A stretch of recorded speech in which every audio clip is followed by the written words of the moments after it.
Yesaya 55 ayat 6. Carilah Tuhan selama ia berkenan ditemui, berserulah kepadanya selama ia dekat.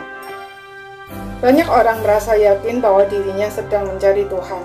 Buktinya, aktif pelayanan, banyak memberi persembahan, bahkan berjabatan gerejawi. Namun benarkah kita sedang mencari Tuhan? Atau sebenarnya melalui semua itu kita sedang mencari pemenuhan kebutuhan-kebutuhan kita yang belum terpenuhi? Maslow berkata bahwa setiap manusia memiliki 5 tingkat kebutuhan, yaitu yang pertama kebutuhan fisiologis, sandang pangan papan, yang kedua kebutuhan rasa aman, yang ketiga kebutuhan untuk mengasihi dan dikasihi, yang keempat kebutuhan untuk dihargai, dan yang kelima kebutuhan untuk aktualisasi diri. Pertanyaannya adalah, apakah kalau semua itu sudah kita capai, kita merasa puas? Di dunia ini, adakah orang yang merasa puas karena sudah mencapai semua itu? Atau sebaliknya, semakin mendapat lebih banyak, justru semakin haus? Jika kebutuhan tersebut masih menjadi hal utama yang kita kejar, karena berpikir bahwa tanpa semua itu kita tidak bisa hidup, atau bahwa semua itulah yang bisa membuat hidup kita bermakna, sebenarnya kita belum mencari Tuhan.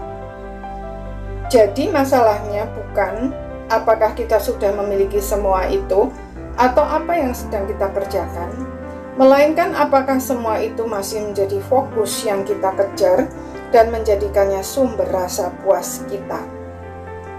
Orang yang mencari Tuhan mungkin tidak memiliki semua itu, tapi hal itu tidak menjadi masalah baginya.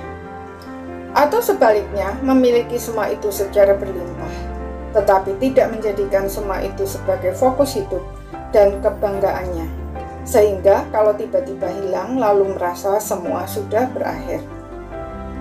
Seorang pendeta yang pelayanan dan khotbah-khotbahnya telah memberkati banyak orang bahkan berkata, "So what dengan semua itu? Dapat berkat besar, bisa menabung, puji Tuhan. Pas-pasan untuk makan tiap hari, it's okay.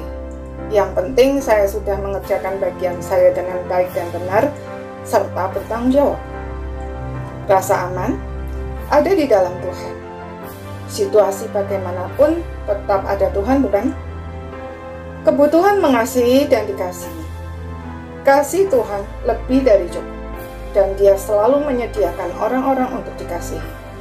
Jadi, mengapa harus menuntut untuk dikasihi?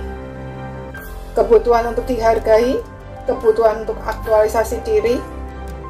Jika kita mengenal Tuhan dan mengalami Dia setiap hari, semua itu akan nampak sama sekali tidak berarti. Paulus bahkan berkata, "Tetapi apa yang dahulu merupakan keuntungan bagiku, sekarang kuanggap rugi karena Kristus.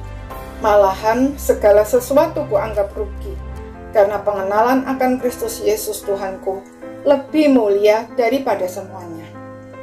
Oleh karena Dialah, aku telah melepaskan semuanya itu dan menganggapnya sampah, supaya aku memperoleh Kristus."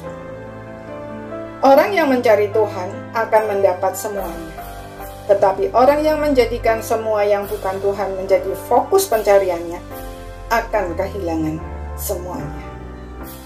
Apa yang kita cari? Amin.